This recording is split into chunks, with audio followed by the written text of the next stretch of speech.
Avis vascular centre మన దేశంలోనే the best varicose vein hospital. Dawood Ibrahim వాడు పుట్టకపోతే నేను గ్యాంగ్స్టర్ సినిమాలు చేయగలిగాను. గ్యాంగ్స్టర్ సినిమాలు చేయలేకపోతే అసలు నాకు starting from Shiva to Satya to Company to D Company ఆయన ఒక్కడే స్ఫూర్తా? Underworld came from him. No, అది నా పాయింట్. సో ఫస్ట్ మీ క్రిమినల్ ఇన్ఫ్లుయెన్స్ మీ మీద ఆయనదే. మీ ఇంట్లో ఫోటో ఉంది, ఆయన పూజ చేసుకుంటారేమో అని. ఫోటో ఏంది? మొత్తం నా మైండ్ అంతా అదే ఉంది. నా హృదయంలో ఉన్నాడు. హృదయంలో ఎవరో వచ్చి ఇప్పుడు మీ ఆఫీస్ మీద దాడి చేస్తారేమో అని భయంగా ఉంది. బాగా తెలుసు చెప్పేస్తారేమో మీరు. చాలా మంది నమ్ముతారు అది. నీకు తెలిసేనా? యాక్చువల్లీ నేను ఇంకా నమ్ముతున్నాను. అంటే నేను ఇంకా నాకు ఎక్కడో లేలగా డౌట్ ఉంది. అంటే ఈ సినిమా తీయించినవి ఎలాగో ఎంప్లాయర్స్ ఎవరో తెలియదు కదా ఈ మోడల్లో. తెలియదు. ఎవరు పెట్టుబడి పెట్టించి ఆ చిన్న బుజ్జి సరదా వర్మగారి చేత సినిమా తీయించుకుందామని సరదా తీర్చుకుంటున్నారేమో అని. సలీం ఫ్రూట్ అని ఒక ఈజ్ యాక్చువల్లీ చోటా షకీల్స్ బ్రదర్ ఇన్ వాడు. అతను కలిసాను బాంబేలో. నేను దావుద్ గురించి మాట్లాడుతూ ఉంటే తన ఎక్స్ప్రెషన్ అదేంటి చూస్తున్నాడు. అంటే తనకి బాగా క్లోజ్. తనకు తెలిసిన మనిషి గురించి నేను వీడి దగ్గర వింటున్నాను అనేది మాట ఎక్స్ప్రెషన్. అంటే obviously has a different vision. అదే ఇప్పుడు యాజ్ ఎ ఫిల్మ్ మేకర్ ఇప్పుడు నేను ఒక చిన్న టైంలో ఒక మనిషి జీవిత కథని నేను ఇంత టైంలో చెప్పాలంటే ఆటోమేటిక్గా ఒక సినిమాటిక్ ఆస్పెక్ట్ ఉంటుంది. దావుద్ ఇబ్రహీం ఎలా మాట్లాడతాడు, ఏం మాట్లాడతాడు ఒక చెప్తాను. అదే లైను తను ఎప్పుడు వినలేదు అనుకోండి, ఈ సలీం ఫ్రూట్ అనేవాడు ఆటోమేటిక్గా look it a very fake thing. ఇప్పుడు Dawood Ibrahim is not educated గా. ఇప్పుడు నేను చాలా ఫిలాసఫికల్గా మాట్లాడుతూ ఉంటే Dawood Ibrahim philosophy, for example నేను ఇవాళ ఒక ట్వీట్ పెట్టాను. I never intended to be a criminal. I'm just using crime to fast track my legitimate success. Dawood Ibrahim అని కోట్ చేశాను.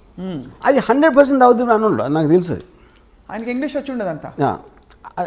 ఎగ్జాక్ట్లీ ఫ్రేజ్ హిందీలో కూడా అని ఉన్నాడు. కానీ నేను అర్థం చేసుకునేది ఒక స్పిరిచువల్గా పెట్టిన. ఫర్ ఎగ్జాంపుల్ గాంధీ సినిమాలో గాంధీ అన్న ఏ డైలాగ్ కూడా తను ఇప్పుడు అనలేదు లైఫ్ టైంలో. అది రిచర్డ్ యాటన్బర్గ్ స్క్రీన్ ప్లేలో డైలాగ్స్ అయినాయి. సో మీరు ఒక స్పిరిట్ని క్యాప్చర్ చేసినప్పుడు which is what art is about. Art is about what it could be, not about what it is. ఒక మనిషి థాట్ గంటలో చెప్పింది మీరు ఒక కోట్లో వచ్చింది అనుకోండి, ఆ కోట్ ఏంటి పెద్ద స్పీచ్లో ఒకటి వస్తుంది లైన్, మీరు కోట్ ఒక్కటి హైలైట్ చేసినప్పుడు దాని ఇంపాక్ట్ ఎక్కువ ఉంటుంది. అవును. ఇప్పుడు ఆ పెద్ద సీన్లో మళ్ళీ దానికి తిరిగి వస్తాను.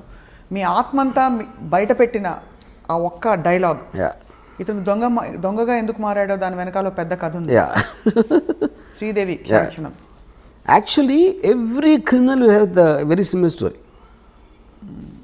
ఆ స్టార్టింగ్ పాయింట్ అనేది చాలా ఎమోషనల్గా ఉంటుంది without exception. Where is the limit? అంటే ఇప్పుడు ఫర్ ఎగ్జాంపుల్ పోవర్టీ ఉంటుంది, 1 కోటి మంది పూర్ పీపుల్ ఉన్నారు అనుకోండి, దాంట్లో క్రిమినల్స్ 10 మంది ఉంటారు. 0.01% క్రిమినల్స్ అవుతారు. సో జస్టిఫికేషన్ అనేది మన ఇప్పుడు ఫర్ ఎగ్జాంపుల్ బతుకంతా బానిసగానే ఉండాలి ఒకటి ఫిక్స్ అయిపోతాడు. ఇంకో నేను బానిసగా ఎందుకు ఉండాలి అడుగుతాడు. అడిగినప్పుడు అసలు ఈ లాస్ ఈ చట్టాలని వాళ్ళకు అనుకూలంగా రాసుకున్నారు, నేను ఎందుకు దాన్ని పాటించాలి అంటే భయపడి. సో భయపడినంత మాత్రాన నేను బానిసలాగా ఉంటాను, నాకు ఇష్టం లేదు కాబట్టి నేను ఎదురు తిరుగుతాను అంటాడు. అది ఈచ్ పర్సన్.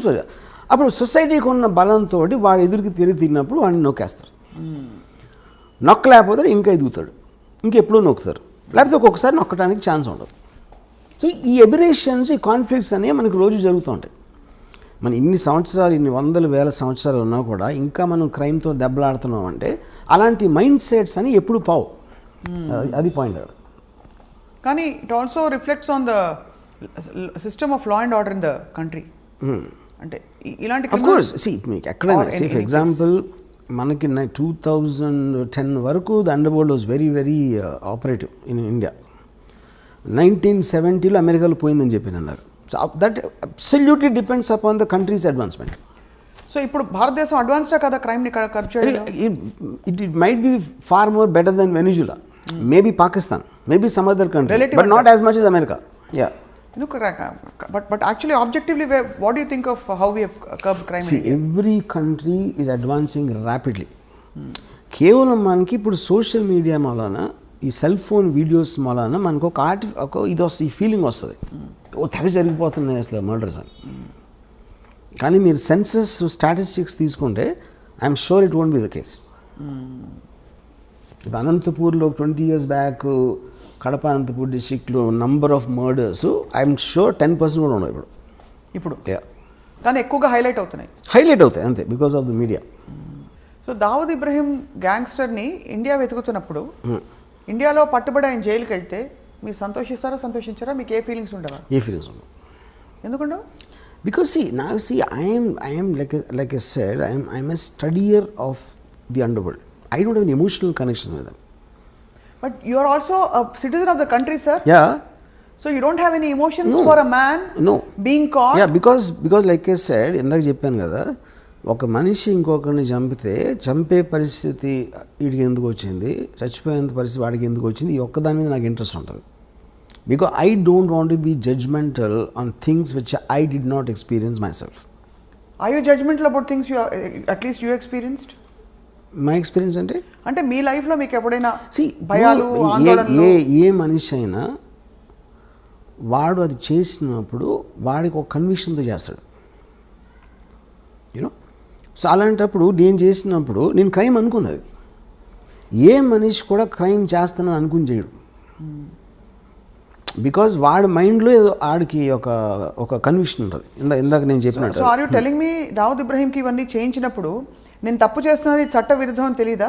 చట్ట విరుద్ధం వేరు. చట్ట విరుద్ధం అనేది వాళ్ళు ఎలా చూస్తారంటే, పోలీసులు మాకన్నా కరప్టు, పాలిటీషియన్స్ మాకన్నా కరప్టు, వాళ్ళు సిస్టమ్ని అడ్వాంటేజ్ తీసుకున్నప్పుడు నా చేతనతో నేను తీసుకుంటున్నాను అని ఆలోచిస్తారండి. See, they believe 90% of the people are idiots. Power పొజిషన్స్లో ఉన్న అందరికీ కామన్ థాట్ అది. పోలీసులు అదే అనుకుంటారు, పొలిటీషియన్స్ అదే అనుకుంటారు, అండర్వరల్డ్ కూడా అదే అనుకుంటారు. సో ఎవరికొన్న సిచ్యువేషన్లో ఎవరికొన్న పవర్లు మేము ఎలా తీసుకోవాలి, ఎలా బయటపడాలి అని ఒక్కటే ఆలోచిస్తారు. కానీ they will never think about themselves consciously doing something wrong. So you feel that Dawood Ibrahim never ever feels he has done something wrong? No. అంటే despite the fact that the whole country is looking for him. See, whole country is a very media. Whole country అంటే అది See, అది సంబంధం లేని వాళ్ళు ఆలోచిస్తాను, వాళ్ళు ఆలోచించరు. ఇప్పుడు మన ఇద్దరం ఉన్నాం, మనకి ఏంటి అండర్ వరల్డ్ ఏం కనెక్షను? ఇప్పుడు ఈ కెమెరామెన్కి ఏం connection? Then he never touched any part of our life. Okay, so they don't care about us. వాళ్ళు డైరెక్ట్గా ఇన్వాల్వ్ అయిన వాళ్ళు, అది పోలీస్ ఆఫీసర్లా, ఏదో బిజినెస్ మ్యానా, వాళ్ళ దాని మీద వాళ్ళ మనలాగే మీరు ఇంటికి వెళ్ళినప్పుడు మీ ఫ్యామిలీ, మీకు ఉన్న ఇమీడియట్ కలీగ్స్, వాళ్ళు తప్పిస్తే మిగతా ప్రపంచం, మిగతా హైదరాబాద్ సిటీకి మనకేం కనెక్షన్ అసలు? నిజంగా అంత డిటాచ్డ్గా, డిస్కనెక్టెడ్గా ఉంటారు. అందరూ ఉంటారు, వాళ్ళే కాదు. మనిషి అన్నవాడు ఎప్పుడు వాడి పరిధిలోంచి బయటికి వెళ్ళి వాళ్ళు ఏమనుకోండి, వాళ్ళ పరిధిలో ఉన్నవాళ్ళ గురించి ఆలోచిస్తాడు మ్యాక్సిమం, అది అప్పర్ లిమిట్. సో ఈ బిఫోర్ అంటే వైండ్ అప్ చేసి నేను ఒక చిన్న ఎగ్జాంపుల్ చెప్తాను. చెప్పండి. చోటా రాజాను ఒక మనిషి సౌత్య అని, అతను బాగా అంటే ప్రాటజీ అన్నమాట, ఆల్మోస్ట్ తమ్ముడిలాగా చూసుకుని ఒక పర్టిక్యులర్ స్టేజ్లో దావుద్ ఇబ్రహీంకి చోటా రాజన్కి గొడవ వచ్చినప్పుడు ఈ సౌత్య అనేవాడు రాజాన్తో కలిసి చోటా రాజాని చంపడానికి ప్లాన్ చేసి, ఆ ప్లాన్ ఏమో వర్కౌట్ అవ్వలేదు. చోటా రాజాని పారిపోయిన తర్వాత ఇదంతా దుబాయ్లో జరిగింది. దుబాయ్లో చోటా రాజాని కోపంతో వాడు నేను తీసుకొచ్చి ఆయన అంత పొజిషన్ చేస్తే నన్ను చంపడానికి ట్రై చేసి దావుద్ భాయ్తో చేతులు కలుపుతాడు, ఆయన చంపి తీరాలని. పక్కన వాళ్ళందరూ ఇంపాసిబుల్, అది దుబాయ్లో ఉన్నాడు, మీరు దుబాయ్లో అనే మర్డర్ అనేది ఎప్పుడు జరగలేదు. అంటే వీడు ఏం చేశాడంటే, ఒక బాంబే నుంచి 4 తెప్పించి హిట్మెన్ని దుబాయ్లో చేయలేదు ఎప్పుడు, కానీ ఎప్పుడు చేయనంత మాత్రాన ఫస్ట్ టైం దేనికన్నా ఫస్ట్ టైం ఉంటుంది. దావుద్ భాయ్కి పవర్ ఉంటే నాకు ఉన్నాయి కాంటాక్ట్స్ దుబాయ్లో. నేను మొత్తం అన్ని అరేంజ్ చేస్తాను. మీరు వెళ్ళి హాలిడే లాగా వెళ్ళండి దుబాయ్, అక్కడ నా వాళ్ళు వచ్చి సౌత్యాన్ని ఎలా చంపాలో వాళ్ళు ఎక్స్ప్లెయిన్ చేస్తారు. మీరు కన్విన్స్ అయితే చేయండి, చంపేసి మీరు తప్పించుకోగలుగుతామని కన్విన్స్ అయితే చేయండి. నేను చూసిన ప్లాన్ తర్వాత. లేదా మీరు హాలిడే ఎంజాయ్ చేసుకుని వెళ్ళిపోండి. ఇప్పుడు ఇంత డబ్బులు ఇస్తున్నా ఆల్రెడీ, మీరు సక్సెస్ఫుల్ అయ్యారంటే దీనికి 10 ఇస్తాను. ఒకవేళ అక్కడికి వెళ్ళి మీరు కన్విన్స్ అవ్వకపోతే మీరు తప్పించుకోగలుగుతానని, అప్పుడు మీరు హాలిడే ఎంజాయ్ చేసి వెళ్ళిపోండి, మళ్ళీ బాంబే వెళ్ళిపోండి. వీళ్ళు సరే వెళ్ళారు, దుబాయ్ వెళ్ళారు. అక్కడ చోటరాజు మనుషులు వచ్చి వాళ్ళకి 5 స్టార్ హోటల్ పెట్టి అంతా చేసి అక్కడి నుంచి ఒక సాయంత్రం ఏదో జిమ్, ఒక మాల్ ఉంది, మాల్లో బయట ఒక జిమ్ ఉంది. సౌత్య రోజు అక్కడికి వస్తాడు. వీళ్ళు కార్లో కూర్చొని చూశారు, అక్కడ లోపలికి వెళ్ళాడు. ఈ రాజన్ మనిషి తీసుకొచ్చి ఇక్కడి నుంచి మీరు ఈ కొంచెం ఇలా వెళ్ళి లెఫ్ట్కి తిరిగితే ఒక రోడ్డు ఉంది. ఆ రోడ్డు ఇంకో 100 మీటర్స్ చివరికి వెళ్ళి రైట్కి తిరిగితే ఇక్కడ వ్యాన్ ఉంది, ఒక రెడ్ వ్యాన్ ఉంది. మీరు రేపు సాయంత్రం ఇక్కడ వెయిట్ చేసి సౌత్య రాగానే ఆయన షూట్ చేసి చంపేసి పరిగెత్తి లెఫ్ట్కి తిరిగి రైట్కి తిరిగి వ్యాన్లో కూర్చుంటారు. ఈ వ్యాను డైరెక్ట్గా పోర్టుకి తీసుకెళ్తుంది. పోర్టు దగ్గర కస్టమ్స్ వాళ్ళు అందరినీ ఆల్రెడీ సెట్ చేశాడు రాజన్ భాయ్. వాళ్ళు మిమ్మల్ని బోట్లో ఎక్కిస్తారు. ఆ బోటు యాట్ ఇండియాకి వచ్చేస్తుంది అని డీటెయిల్స్ అన్నీ చెప్పి ఆ రోజు రాత్రి ఆ కస్టమ్స్ వాళ్ళు వచ్చారు కలవడానికి. వచ్చి వాళ్ళందరూ డ్రింక్స్ తాగి, ఆ కస్టమ్స్ ఆఫీసర్ ఏం చెప్పాడంటే, ఈ బ్లూ గేట్ ఒకటి ఉంది మీ పోర్టులోకి వచ్చిన తర్వాత, ఆ బ్లూ గేట్ దగ్గర నేను ఉంటాను, నేను ఫ్రంట్ సీట్లో ఎక్కుతాను, యూనిఫామ్ నేను ఫ్రంట్ సీట్లో ఎక్కని ఎవడు నా ఆ వ్యాన్ ఆపడం, నేను డైరెక్ట్గా తీసుకెళ్ళి మిమ్మల్ని యాట్ ఎక్కిస్తాను అని చెప్పాడు. ఈ మొత్తం ఎలాబరేట్ డీటెయిల్ అన్నీ స్టడీ చేసి ఫైనల్గా కన్విన్స్ అయ్యాడు. కన్విన్స్ అయ్యి ఓకేనా. నెక్స్ట్ డే సాయంత్రం వచ్చాడు సౌత్య, కిందకి దిగి టపా షూట్ చేశారు. షూట్ చేసి పరిగెత్తారు, లెఫ్ట్ టర్న్ తిరిగారు, రైట్ టర్న్ తిరిగితే వ్యాన్ లేదు అక్కడ. వ్యాన్ లేదు, ఇవాళ ఇటు హెల్టర్ స్కెల్టర్ అయిపోతే ఈ లోపల దుబాయ్ పోలీసులు వచ్చి పడుకున్నారు. ఇంట్రాగేషన్లో నేను రాజన్ మనుషులు అని చెప్పారు. అది రాజన్ కావాల్సింది. Rajan never wanted them to be escaping. ఈ కస్టమ్స్ వాళ్ళు ఎవరంటే వాళ్ళు యాక్టర్లు, వాళ్ళు కస్టమ్స్ ఆఫీసర్లు కాదు. వాళ్ళు వచ్చి కస్టమ్ ఆఫీసర్ లాగా చేసి వీళ్ళకి నమ్మకం కలిగించడానికి అలా మాట్లాడి ఈ ఫోటోలన్నీ చూపించాడు. My goodness. ఓకే, ఇప్పుడు ఎందుకు చేశాడు చోటరాజన్ ఇది? నన్ను మీరు చంపడానికి ట్రై చేసిన నా పొజిషన్లోకి వచ్చినోని దుబాయ్లో మీకు సెంటర్లో చంపానని అని డి కంపెనీకి మెసేజ్ పంపడానికి చేశాడు. అసలు మీరు ఓకే, చెప్పేదండి. ఇది అయిపోయింది కదా. నెక్స్ట్ చోటరాజను వీళ్ళ ఫ్యామిలీస్కి ఫోన్ చేసి ఈ నలుగురు ఉరిశిక్ష చేశారు దుబాయ్లో ఫస్ట్ మర్డర్ జరిగింది ఇదే దుబాయ్లో మొత్తం హిస్టరీలో. వీళ్ళ ఫ్యామిలీస్కి ఫోన్ చేసి నేను వాళ్ళకి అబద్ధం చెప్పిన మాట నిజం, ఎందుకంటే నాకు ఒక ప్రెస్టీజ్ క్వశ్చన్ వచ్చింది, నేను చేయాల్సిన అవసరం ఉంది, ఇలాంటి బిజినెస్లో ఎవరో ఒకరిని బలి ఇవ్వకపోతే మనం అనుకునేవి జరగవు. ఇప్పుడు వాళ్ళు మీకోసం మీ పిల్లలకి మీ ఫ్యామిలీస్కి ఎంత మీకు డబ్బు అవసరం అవుతుందో వాళ్ళు సంపాదించి దానికి 2 ఎంతలు నేను ఒక్క షాట్లో ఇస్తాను మీ నలుగురికి అని చెప్పి వాళ్ళు డబ్బు పంపించాడు. సో ఇప్పుడు ఇదంతా చూస్తే అసలు అది మీ జడ్జ్మెంట్ ఫ్యాక్టర్ ఏముంటుంది కదా చెప్పండి నాకు. అంటే డబ్బు పంపించడానికి మంచోడు అయిపోతాంటారా? మంచోడు అది మీరు చెప్పాలి. కానీ ఎంత ఎమోషన్స్ వెనకాల ఉంటాయని ఎవరైనా ఊహిస్తాడు అసలు. అది నేను చెప్పేది, అది జస్టిఫికేషన్ కాదా నేను చెప్పట్లా. First of all their hit men ఎవరైతే వచ్చారో, డబ్బులు తీసుకుని చంపడానికి వచ్చే ఇలాంటి మనుషులు ఒక రకం, వాళ్ళకి ఫ్యామిలీస్ ఉండటం కూడా నిజమే, వాళ్ళకి పిల్లలు ఉండటం కూడా నిజమే, వాళ్ళు క్రైమ్లో లేరు, కానీ వాళ్ళ జీవనాలు వీళ్ళ మీద ఆధారపడి ఉన్నాయి. సో వీళ్ళకి అబద్ధం చెప్పి మోసం చేసి తన పని అవగొట్టుకుని వాళ్ళు దుబాయ్ జైల్లో ఉరిశిక్ష చేయించాడు. ఇది లేకపోతే చోటరాజన్ దగ్గర ఇంకోటి ఏముంటుంది చెప్పండి నాకు. మీకు ఉన్న ఆప్షన్స్, మీకు ఒక ఆబ్జెక్టివ్ ఉంది, ఆ ఆబ్జెక్టివ్లో మీకున్న బెస్ట్ ఆప్షన్ మీరు ఎత్తుక్కుంటారు, దాంట్లో ఎవరో ఒకళ్ళు హర్ట్ అవుతారు, ఎవరో ఒకళ్ళు బలైపోతారు, which is called collateral damage. ఇప్పుడు హిట్లరు సెకండ్ వరల్డ్ వార్లో లండన్ మీద బాంబు చేశాడు. ఎందుకు చేశాడు? యూకే బ్రిటిష్ ట్రూప్స్ స్టార్ట్ అయినాయి.